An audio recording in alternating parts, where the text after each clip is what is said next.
Welcome to this week's Monday Moments, and this time it's just me. And the reason I've chosen just to be by myself is because something has been bubbling up inside of me during the course of the last week. I wanted to share with you. I'm going back to the summer of 2018. Part of that was probably one of the most memorable summer weeks I think I've ever spent, certainly in business, ever. I was in Tuscany with a group who had joined a creative writing course run by my publisher and editor, Joe Parfit of Summertime Publishing.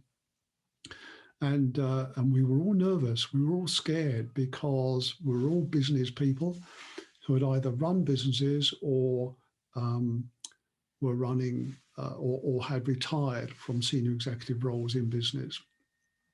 Creative writing wasn't part of our life.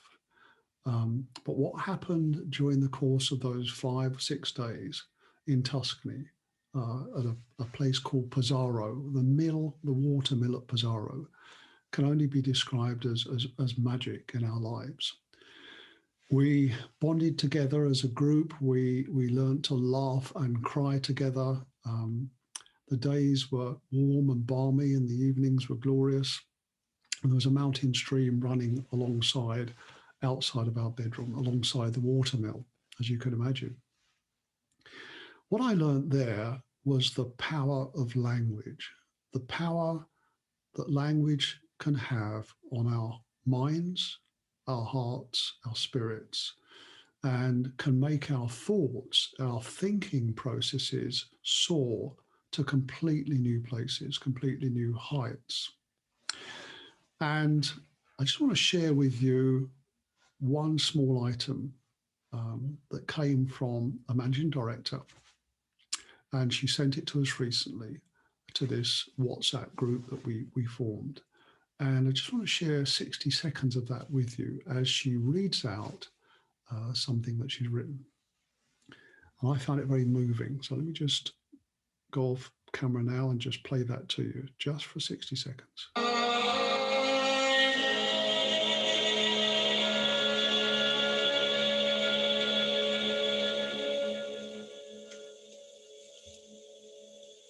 The cotton clouds give way along my feathered tips.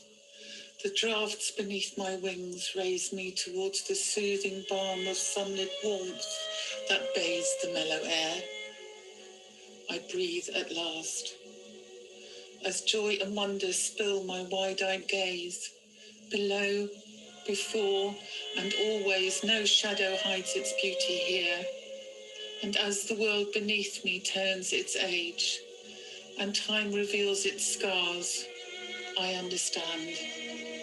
The sky must darken one more day, so rain can wash the pits and heal the streams and cleanse the feet of mountains high for them to reach beyond the clouds, beyond the sun, beyond the sky, for us to grow.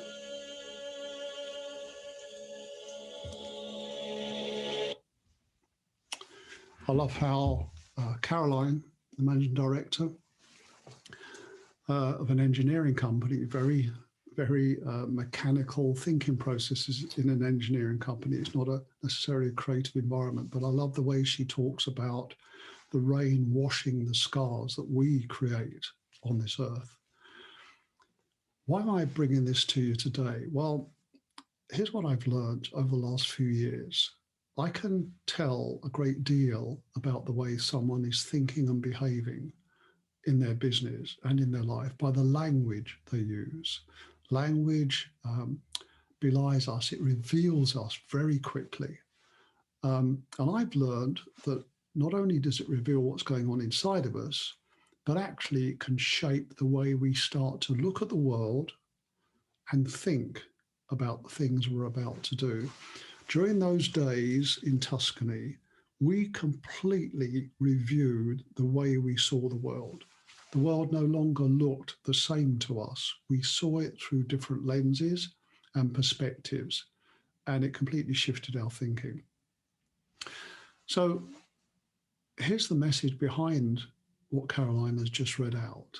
If you're imbued and consumed by business speak, then my view is, what I've experienced over 20 years of coaching, is your thought processes and your innovation, your creativity starts to narrow and starts to become more mechanical. It becomes more formulaic, checklist driven. Now, there's nothing wrong in business with formulas and checklists, but data doesn't create wisdom, although data and information in checking on your progress of activity is clearly important. But the danger is we do become too right-brained in our business. We lose the soul of who we are and who the business really is. We lose the beauty that affects the people working with us and the people working within our firm. And I think that's really sad. There are too many corporates, too many small businesses that use corporate language to describe the way they behave, and it starts to affect the way they think. It's not attractive. It's really too formulaic. And my encouragement is this: spend time with your mind and your heart with different types of people. By that I mean, listen and read different things to the things you've been accustomed to doing. Reading business books is brilliant. All sorts of steps and stages and formulas and checklists and ways of making things more profitable or bigger or better. And that's great. But the greatest minds aren't necessarily in business. The greatest minds in humanity are frequently doing something quite different in the world. I turn back to the book that I wrote and published in 2019 that most of you have read, but look at the subheading: for radical advisors who dare to soar. And my encouragement to you is that you soar, that you step out of always rejoicing and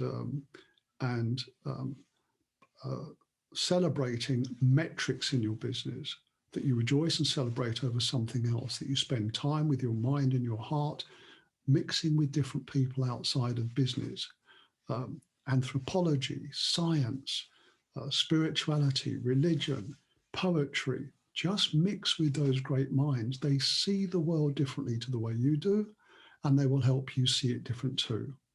I believe that when you do that, and I've observed this in business leaders, beauty and power and soul comes back into your business. And people feel that within the firm and who work with the firm.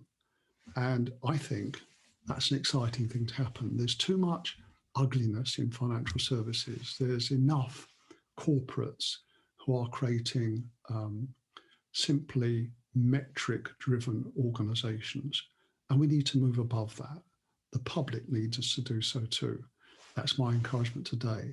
Soar with people like Caroline.